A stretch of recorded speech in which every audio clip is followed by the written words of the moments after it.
ప్రతి ఒక్కరూ అదే ప్రయత్నంలో ఉంటే నువ్వు చేసిన పనేంటి? అప్పటికే నిర్ధారణ కాలేదు, మిస్ అయ్యారా, చనిపోయారా, ఏం జరిగిందో నిర్ధారణ కాలేదు.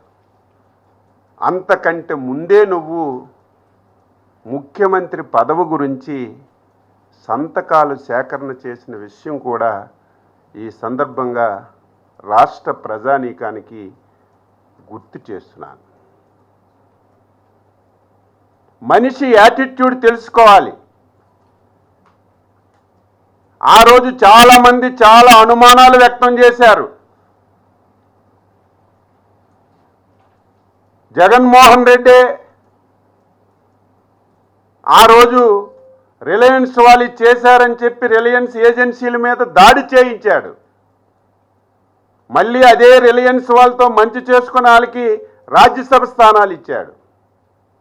అదే సమయంలో చాలామంది సీనియర్ నాయకులు చాలా రకాలుగా మాట్లాడారు. అదే సమయంలో ఈ పార్టీలో ముఖ్య నేతగా ఉన్నటువంటి బొత్స సత్యబాబు గారు బహిరంగంగా వైఎస్ మృతి వెనక జగన్ హస్తం ఉందని సాక్షాత్తు నీ దగ్గర ఉన్నటువంటి బొత్స సత్యబాబు గారు ఆవేళ మాట్లాడారు. కానీ మేము ఆ రోజు అంత సీరియస్గా తీసుకోలేదు. సభ్య సమాజంలో ఎవరు కూడా ఇటువంటి పని చెయ్యరని. కానీ తరువాత పరిణామాలన్నీ కూడా చూస్తుంటే ఒక సైకోకి పదవి వ్యామోహం వస్తే